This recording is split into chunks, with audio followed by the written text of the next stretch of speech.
నమస్కారం, welcome to NSN news. నేను మీ బాలు సిరినేని. ఉద్వేగం అంబరాన్నంటింది. ప్రపంచాన్ని గెలిచొచ్చిన రోహిత్ సేనను చూసి సొంత గడ్డ పులకించింది. ఎటు చూసినా జనాలే, మిన్నంటిన నినాదాలే. క్రికెట్ వీరులు అడుగుపెట్టిన క్షణం నుంచి పండుగ వాతావరణమే. ప్రపంచ కప్ సాధించి స్వదేశంలో దిగిన భారత క్రికెట్ జట్టుకు అభిమానులు బ్రహ్మరథం పట్టారు. వారి సందడితో ముంబై తీర ప్రాంతమంతా వెలిగిపోయింది, అరుపులతో దద్దరిల్లింది. ఢిల్లీ నుంచి ముంబైలోని ఛత్రపతి శివాజీ మహారాజ్ విమానాశ్రయానికి వచ్చిన భారత జట్టుకు అడుగడుగునా అపూర్వ స్వాగతం లభించింది.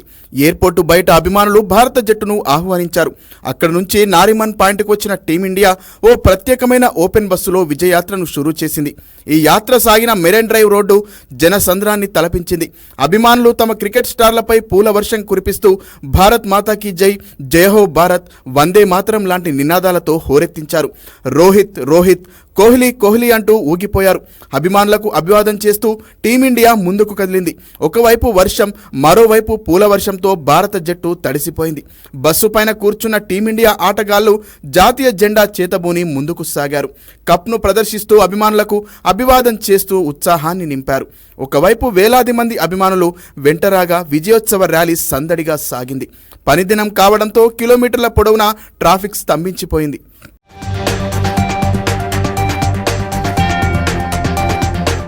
విజయ యాత్ర అనంతరం టీమిండియా ఆటగాళ్లు వాంకడే స్టేడియానికి వచ్చారు. వారిని చూసేందుకు అభిమానులకు అవకాశం ఇవ్వడంతో స్టేడియం మొత్తం నిండిపోగా వేలాది మంది బయట ఉండిపోయారు. వర్షం కురుస్తున్నా, తిండి నీళ్లు లేకున్నా కూడా ఫ్యాన్స్ స్టేడియంలోనే నిరీక్షించారు. టీమిండియా స్టేడియం చేరుకున్నాక జాతీయ గీతం ఆలపించారు. ఆ సమయంలో ఉద్వేగభరిత వాతావరణం నెలకొంది. తమకు ఎంతో మద్దతుగా నిలిచిన అభిమానులకు భారత జట్టు స్టేడియం చుట్టూ తిరుగుతూ అభినందనలు తెలిపింది. ముందే ప్రకటించినట్లుగా టీ20 ప్రపంచ కప్ గెలిచిన టీమిండియాకు బీసీసీఐ 125 కోట్ల భారీ నజరానాను అందించింది.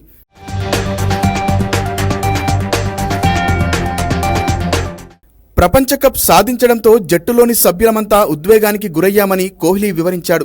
గత 15 ఏళ్లుగా రోహిత్ ఇంత ఉద్వేగానికి గురి కావడాన్ని చూడలేదని, విజేతగా నిలిచి పెవిలియన్కు వెళ్తున్నప్పుడు రోహిత్తో పాటు నాకు కన్నీళ్లు ఆగలేదన్నారు.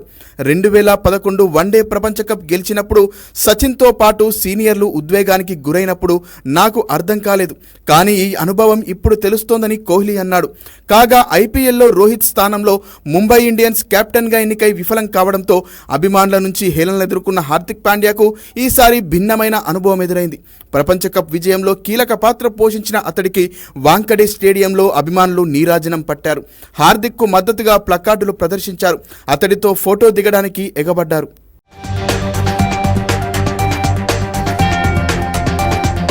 బీఆర్ఎస్ కు భారీ దెబ్బ తగిలింది. ఆ పార్టీకి చెందిన 6 ఎమ్మెల్సీలు ఒకేసారి కాంగ్రెస్ లో చేరడం సంచలనం రేపింది. ఎక్కడా హడావిడి లేకుండా, ముందస్తు ఊహాగానాలకు తావివ్వకుండా ఈ ప్రక్రియ అంతా గంభనంగా సాగిపోయింది. సీఎం రేవంత్ రెడ్డి, రాష్ట్ర కాంగ్రెస్ వ్యవహారాల ఇన్ఛార్జి దీపా దాస్మున్షీల సమక్షంలో బీఆర్ఎస్ 6 ఎమ్మెల్సీలు జూబ్లీహిల్స్లోని సీఎం నివాసంలో కాంగ్రెస్ కండువాలు కప్పుకున్నారు. బీఆర్ఎస్ ఎమ్మెల్సీలు భానుప్రసాద్, బస్వరాజు సారయ్య, దండే విఠల్, ఎంఎస్ ప్రభాకర్, ఎగ్గే మల్లేశం, బొగ్గారపు దయానంద్ పార్టీ మారారు. హైదరాబాద్లోని ఒక హోటల్లో సమావేశమైన వారు సీఎం రేవంత్ నివాసానికి చేరుకున్నారు. ముఖ్యమంత్రి ఢిల్లీ పర్యటన ముగించుకొని నివాసానికి చేరుకోగానే వారు పార్టీలో చేరారు. అక్కడ రెవెన్యూ మంత్రి పొంగులేటి శ్రీనివాసరెడ్డి, మాజీ మంత్రి సుదర్శన్ రెడ్డి, కాంగ్రెస్ సీనియర్ నాయకుడు సురేందర్ రెడ్డి తదితరులున్నారు. సీఎం ఢిల్లీ నుంచి వచ్చిన నిమిషాల్లోనే చేరికల కార్యక్రమం పూర్తయింది.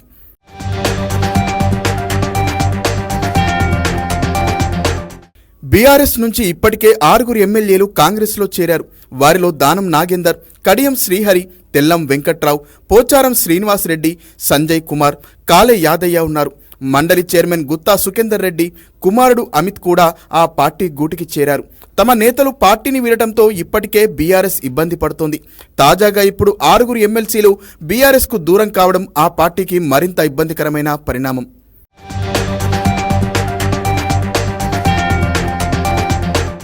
ఆహార పదార్థాలు, ఐస్ క్రీంలు కల్తీ చేశారని మనం సాధారణంగా తరచూ పత్రికల్లో చూస్తుంటాం. కానీ మందు బిళ్ళలను సైతం నకిలీవి తయారు చేసి సొమ్ము చేసుకుంటున్నారు కొందరు అక్రమార్కులు.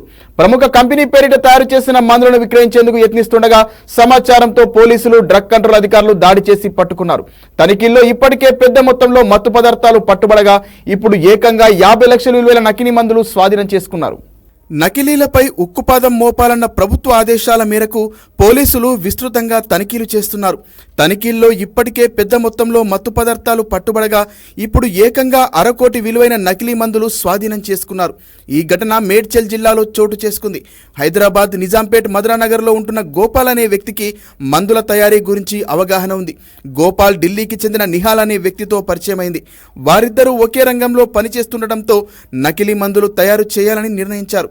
అయితే పెద్ద కంపెనీలకు చెందిన మందులు తయారు చేస్తే పెద్ద మొత్తంలో లాభాలు వస్తాయని భావించి మేడ్చల్ జిల్లా దూలపల్లిలోని ఓ గోదాంలో నకిలీ మందులు తయారు చేయడం ప్రారంభించారు.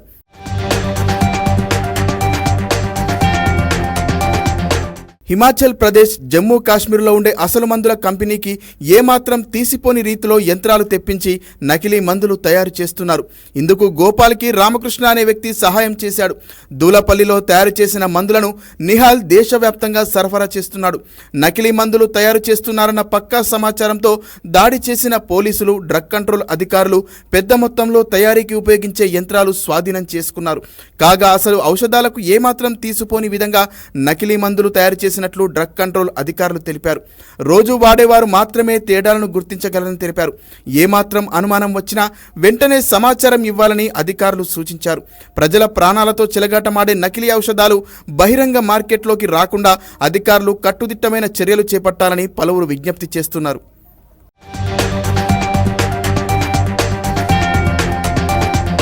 ప్రత్యేక రాష్ట్రంగా ఏర్పాటైన తెలంగాణ అనతి కాలంలోనే దేశానికి ఆదర్శంగా పాలన అందించిందని బీఆర్ఎస్ అధినేత చంద్రశేఖర్ రావు అన్నారు.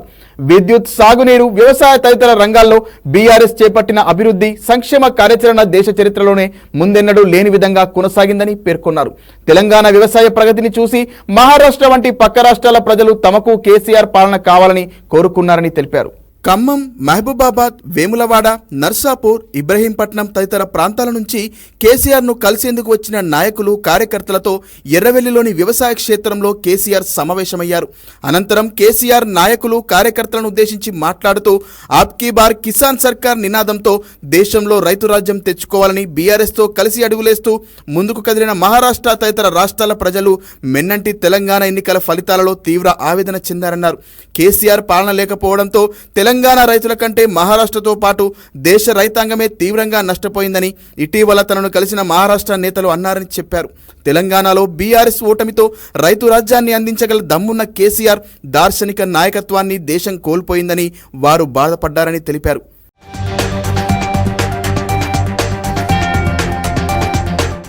తెలంగాణతో పాటు దేశ రైతాంగ ప్రగతి కోసం బయలుదేరిన నేపథ్యంలో తెలంగాణ ప్రజల నిర్ణయం ఇతర రాష్ట్రాల రైతాంగాన్ని నిరుత్సాహపరిచిందని కేసీఆర్ తెలిపారు. అయినా ఏమాత్రం అధైర్యపడొద్దని కార్యకర్తలకు కేసీఆర్ భరోసా ఇచ్చారు. ప్రజాస్వామ్యంలో ప్రజలదే అంతిమ నిర్ణయమని స్పష్టం చేశారు. ప్రజాస్వామ్యంలో అధికారం శాశ్వతం కాదని, మనకు ప్రజా తీర్పే శిరోధార్యమని చెప్పారు.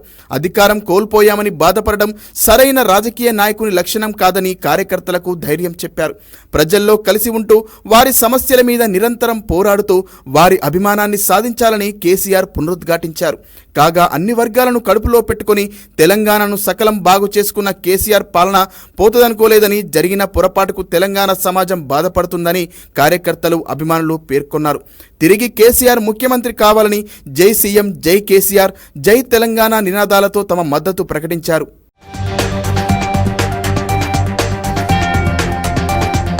తనకు టీడీఆర్ బాండ్లలో అనేక అక్రమాలు జరిగాయని ఏపీ మంత్రి నారాయణ అన్నారు. కొనుగోలు చేసిన వారంతా ప్రస్తుతం ఇబ్బందులు పడుతున్నారని తెలిపారు. ఆ బాండ్లు తీసుకున్న వారి తప్పు లేదన్న ఆయన, అమ్మిన మీరిదే తప్పు అన్నారు. తణుకులో టీడీఆర్ బాండ్లలో అక్రమాలు చోటు చేసుకున్నట్లు ఏపీ మంత్రి తెలిపారు. ఏపీ సచివాలయంలో మంత్రి నారాయణ మీడియాతో మాట్లాడారు. నెల్లూరు, కడప లేఅవుట్ల అనుమతుల్లో ఎక్కువగా అవకతవకలు జరిగినట్లు ఆరోపణలు వచ్చాయన్నారు. వాటిపై కమిటీలు వేశామని, కమిటీ నివేదిక ప్రకారం చర్యలు తీసుకుంటామని తెలిపారు. కాగా 36 కోట్లు చెల్లించాల్సిన చోట 700 కోట్లకు పైగా పంపిణీ జరిగినట్లు నివేదిక ఇచ్చారని, దానిపై పూర్తిగా చర్చించిన తర్వాతే వివరాలను వెల్లడిస్తామని అన్నారు. గత ప్రభుత్వం ఆర్థిక నిర్వహణ సక్రమంగా చేయకుండా మున్సిపాలిటీలకు అందాల్సిన నిధులను దారి మళ్లించిందని ఆరోపించారు.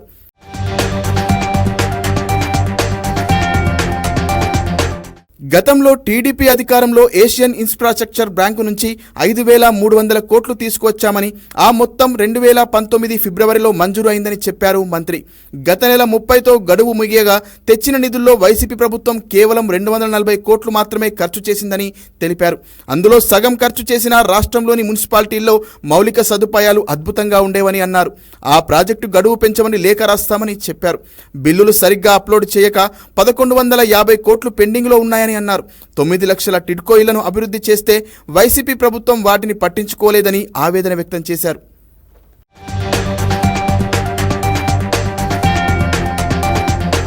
రోడ్డు ప్రమాదాల్లో గాయపడిన వారికి సకాలంలో చికిత్స అందించేందుకు తమిళనాడు తరహాలో ట్రామా కేర్ వ్యవస్థను అమల్లోకి తీసుకొచ్చేందుకు రాష్ట్ర సర్కార్ పనులు స్పీడప్ చేసింది.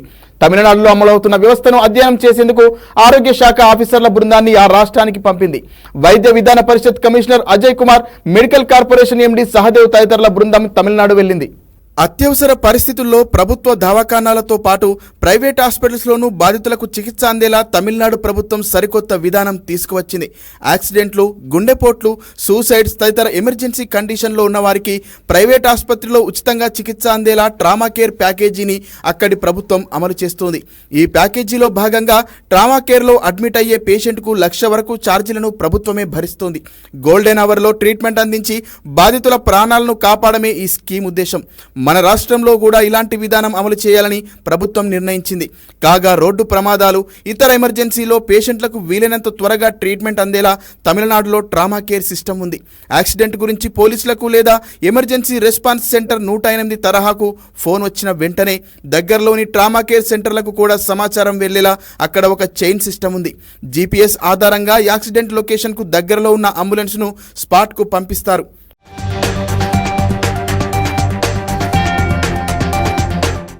లొకేషన్కు చేరుకున్న వెంటనే బాధితుడికి అయిన గాయాల వివరాలను ట్రామా కేర్ కాల్ సెంటర్కు అంబులెన్స్లోని హెల్త్ స్టాఫ్ చేరవేస్తారు.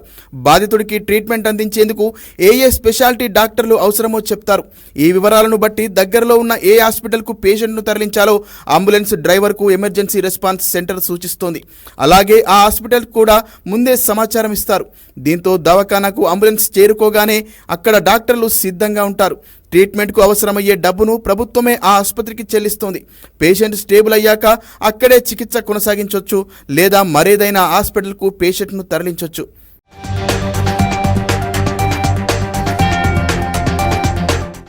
ఎమర్జెన్సీలో వచ్చే పేషెంట్లను ప్రైవేట్ హాస్పిటళ్లు పెద్ద ఆదాయ మార్గంగా చూస్తాయి. అందిన కాడికి దోచుకోవడానికే ప్రయత్నిస్తాయి. ఈ నేపథ్యంలో ప్రభుత్వం తెచ్చే కొత్త స్కీమ్కు హాస్పిటళ్లు అంత సులభంగా ఒప్పుకోవని నిపుణులు చెబుతున్నారు. ఇందుకు కొన్ని ఉదాహరణలు కూడా ప్రస్తావిస్తున్నారు. ఎమర్జెన్సీలో ఉన్న పేషెంట్కు డబ్బులతో సంబంధం లేకుండా ట్రీట్మెంట్ అందించాలన్న నిబంధనలు పెడుతూ రాజస్థాన్ ప్రభుత్వం నిరుడు తీసుకొచ్చిన రైట్ టు హెల్త్ యాక్ట్ను అక్కడి డాక్టర్లు, ప్రైవేట్ హాస్పిటళ్ల ఓనర్లు వ్యతిరేకించారు. వారికి మన రాష్ట్రంలోని ప్రైవేట్ హాస్పిటల్స్ యాజమాన్యాలు కూడా మద్దతు తెలిపాయి.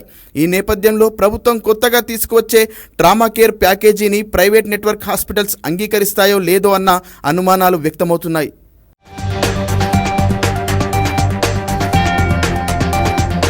క్రెడిట్ కార్డు చెల్లింపుల పేరిట నగరానికి చెందిన బాధితురాలు 7.5 లక్షలు మోసపోయింది. క్రెడిట్ కార్డులు వాడుకొని డబ్బులు కట్టలేదని, అది మనీ లాండరింగ్ కేసు కిందకి వస్తుందని బాధితురాలిని బురిడి కొట్టించి లక్షలు దోచుకున్నారు కేటుగాళ్లు. ఆలస్యంగా తెలుసుకున్న మహిళ పోలీసులకు ఫిర్యాదు చేసింది. కొత్త రూట్ క్రైమ్లకు తెరలేపారు సైబర్ నేరగాళ్లు. ఇంతకాలం డెలివరీ, మాదక ద్రవ్యాలు, నకిలీ పాస్పోర్ట్లు అంటూ కోట్లు కొల్లగొట్టిన నేరగాళ్లు కొత్త పంతాలో డబ్బులు కాజేస్తున్నారు. ప్రక్రియ అంతా ఒక్కటే అయినా బెదిరింపుల రూట్ మార్చారు. ఈ మధ్య కాలంలో క్రెడిట్ కార్డుల వాడకం విపరీతంగా పెరిగిపోయింది. దీన్నే ఆసరాగా చేసుకుని దోచుకుంటున్నారు. క్రెడిట్ కార్డు బిల్లులు కట్టలేదని, అది మనీ లాండరింగ్ కిందకి వస్తుందని భయపెట్టి డబ్బులు కాజేస్తున్నారు. ఇలాంటి ఘటనే తాజాగా హైదరాబాద్లో చోటు చేసుకుంది. క్రెడిట్ కార్డు చెల్లింపుల పేరిట నగరానికి చెందిన బాధితురాలు 7.5 లక్షలు మోసపోయింది. మనీ లాండరింగ్ చట్టం కింద కేసు నమోదవుతుందని బెదిరించిన సైబర్ నేరగాళ్లు అంత మొత్తాన్ని కాజేశారు. బాధితురాలితో సైబర్ నేరగాడు ఫోన్లో మాట్లాడి మీ క్రెడిట్ కార్డు నుంచి చెల్లించాల్సిన మొత్తం చెల్లించలేదని బెదిరించాడు. దీంతో బాధితురాలు నాకు క్రెడిట్ కార్డు లేదని చెప్పింది.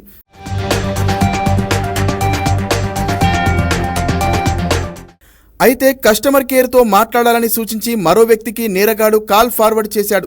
అతను బాధితురాలి ఆధార్ తనిఖీ చేసి ముంబై, తమిళనాడు, బీహార్తో పాటు మరో ప్రాంతంలో ఆమె పేరిట క్రెడిట్ కార్డులు ఉన్నాయని, వాటి నుంచి 25 నుంచి 30 లక్షలు బదిలీ జరిగిందని బెదిరించాడు. మనీ లాండరింగ్ ప్రకారం కేసు నమోదవుతుందని భయపెట్టాడు. ఈ విషయాన్ని ఎవరికీ చెప్పవద్దని, సిబిఐ విచారిస్తున్నప్పుడు విషయం చాలా రహస్యంగా ఉంచాలని సూచించాడు. నమ్మిన యువతి వాళ్ళు చెప్పినట్టుగానే చేసింది. కేసు దర్యాప్తు చేస్తున్నామని, తాము సూచించిన అకౌంట్లో 7,50,000 ట్రాన్స్ఫర్ చేయాలని, దర్యాప్తు పూర్తయ్యాక తిరిగి చెల్లిస్తామని చెప్పడంతో యువతి భయంతో డబ్బు చెల్లించినట్లు పోలీసులు పేర్కొన్నారు. ఈ తతంగమంతా బాధితురాలి మిత్రులతో పంచుకోవడంతో వారి సలహా మేరకు మోసపోయినట్లు గ్రహించి న్యాయం చేయాలని సైబర్ క్రైమ్ పోలీసులకు ఫిర్యాదు చేసింది. సైబర్ క్రైమ్ జరిగిన వెంటనే ఆందోళనకు గురికాకుండా 1930 నెంబర్కి ఫోన్ చేయడం ద్వారా సైబర్ క్రైమ్లో రిపోర్ట్ చేయాలని పోలీసులు సూచిస్తున్నారు.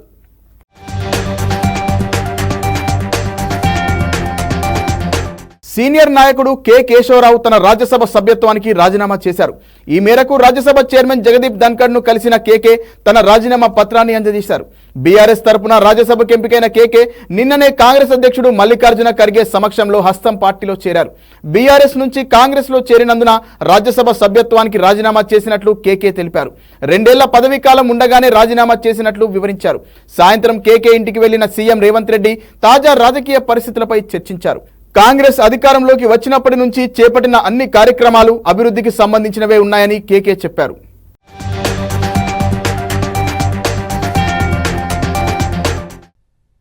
Really doing very well. There is democratic breathing. చాలా బాగుంది. నేను చాలా సంతోషంగా ఉన్నా. నేను రిజైన్ చేస్తున్నా అంటే ఒకటి తెలుసు, నేను ఎలక్ట్ అయినా ఆన్ బీఆర్ఎస్ సింబల్. ఎప్పుడైతే నేను కాంగ్రెస్లో జాయిన్ అయ్యాను, అంతకుముందు జాయిన్ కాలేదు, కండా వేసుకోలేదు.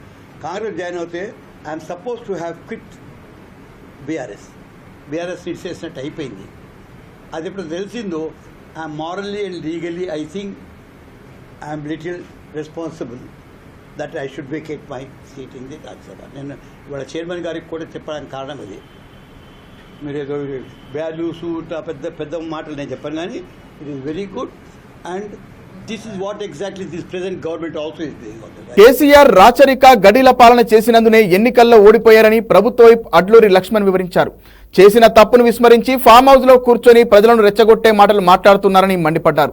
నిత్యం ప్రభుత్వంపై బురద జల్లే ప్రయత్నం చేస్తున్నారని ధ్వజమెత్తారు. ముఖ్యమంత్రి రేవంత్ రెడ్డి, మంత్రులు ఎల్లప్పుడూ ప్రజలకు అందుబాటులో ఉంటున్నారని, ప్రజలకిచ్చిన 6 గ్యారంటీలను అమలు చేస్తున్నారని పేర్కొన్నారు.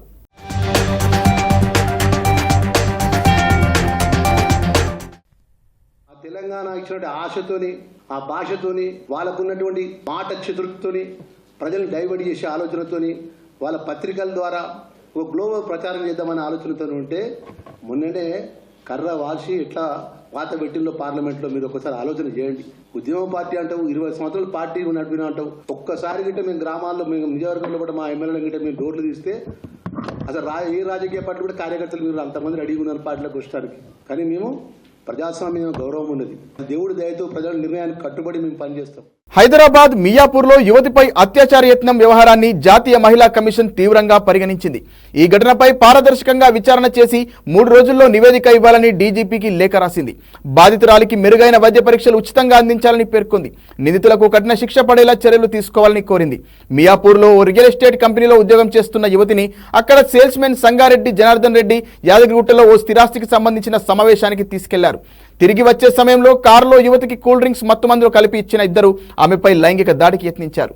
బాధితురాలి ఫిర్యాదుతో రంగంలోకి దిగిన మియాపూర్ పోలీసులు కేసు నమోదు చేసి నిందితులను రిమాండ్కు తరలించారు.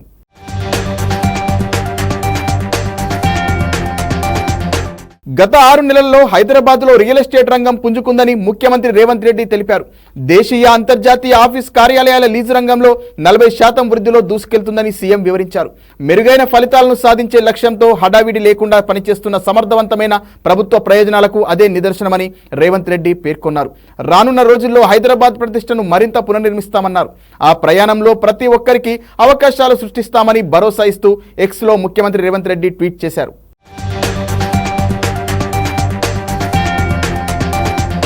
వాస్తవాధీన రేఖను గౌరవించాల్సిందేనని చైనాకు మరోసారి భారత్ స్పష్టం చేసింది.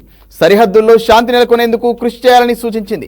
ఎస్పీఓ సదస్సు సందర్భంగా ఆస్థానాలో ఇరు దేశాల విదేశాంగ మంత్రులు జైశంకర్, వాంగ్ యీ విడిగా భేటీ అయ్యారు. ద్వైపాక్షిక సంబంధాలపై లోతుగా చర్చించారు. సరిహద్దుల్లో నెలకొన్న సమస్యలను వీలైనంత త్వరగా పరిష్కరించుకోవాలని ఇరు దేశాల మంత్రులు తీర్మానించారు. ఆ దిశగా సైనిక దౌత్య మార్గాల్లో ప్రయత్నాలను వేగవంతం చేసేందుకు అంగీకరించారు.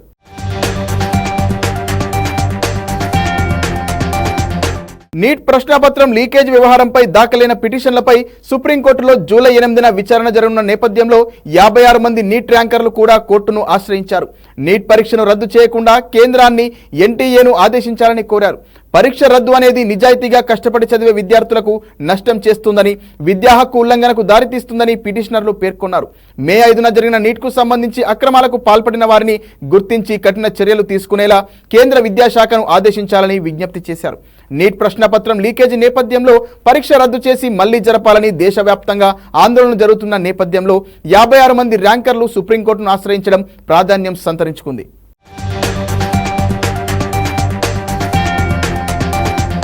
వైసీపీ హయాంలో అధికారాన్ని అడ్డుపెట్టుకుని మాజీ మంత్రి కొడాలి నాని, బేవరేజెస్ కార్పొరేషన్ మాజీ ఎండీ వాసుదేవరెడ్డి, అప్పటి కృష్ణా జిల్లా జేసీ మాధవిలత అక్రమాలకు పాల్పడ్డారంటూ గుడివాడకు చెందిన దగ్గురాల ప్రభాకర్ సిట్కు ఫిర్యాదు చేశారు. గుడివాడలోని బేవరేజెస్ గోడౌన్ కాలపరిమితి ముగియక ముందే మార్చడంపై ప్రశ్నించిన తన తల్లిని వాసుదేవరెడ్డి అసభ్యంగా దూషించారని, ఆ వ్యాఖ్యలకు మనస్తాపం చెందిన తన తల్లి కొద్ది రోజులకే మరణించిందన్నారు. బహిరంగ టెండర్ ద్వారా తన తల్లి సీతామహాలక్ష్మి బేవరేజెస్ గోడౌన్ దక్కించుకున్నారని, వైసీపీ అధికారంలోకి వచ్చిన తర్వాత అక్రమంగా గోడౌన్ మార్చారని ప్రభాకర్ రెడ్డి ఆరోపించారు. కొడాలి నానితో పాటు వైసీపీ నాయకుడు శశిభూషణ్ ఫోన్లు చేసి బెదిరించారన్నారు.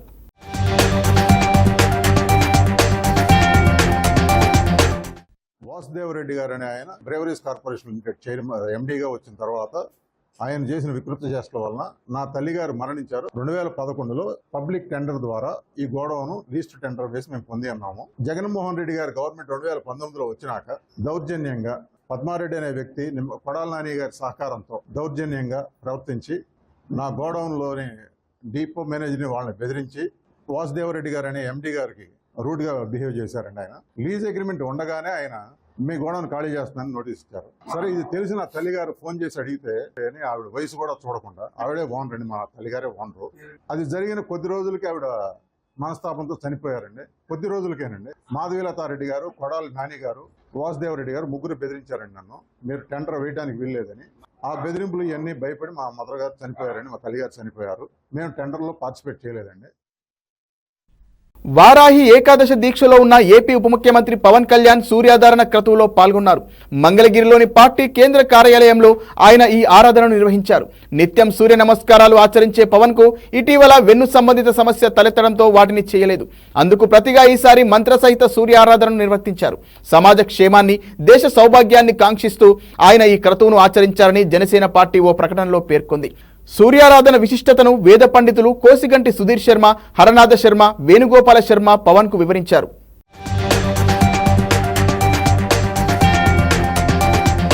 ఏపీ మాజీ మంత్రి పెద్దిరెడ్డి రామచంద్రారెడ్డి అక్రమాలు ఒక్కొక్కటిగా వెలుగులోకి వస్తున్నాయి. తిరుపతి నగర నడిబొడ్డున తన ఇంటి సమీపంలో నగరపాలక సంస్థ నిధులతో నిర్మించిన రహదారిని ఆయన ఆక్రమించడంపై విమర్శలు వ్యక్తమవుతున్నాయి. 2 ప్రాంతాలను కలుపుతూ నిర్మించిన రహదారికి అడ్డంగా గేట్లు ఏర్పాటు చేశారు. ఎవరిని అనుమతించకపోవడంతో ప్రజలు తీవ్ర ఇబ్బందులు ఎదుర్కొంటున్నారు.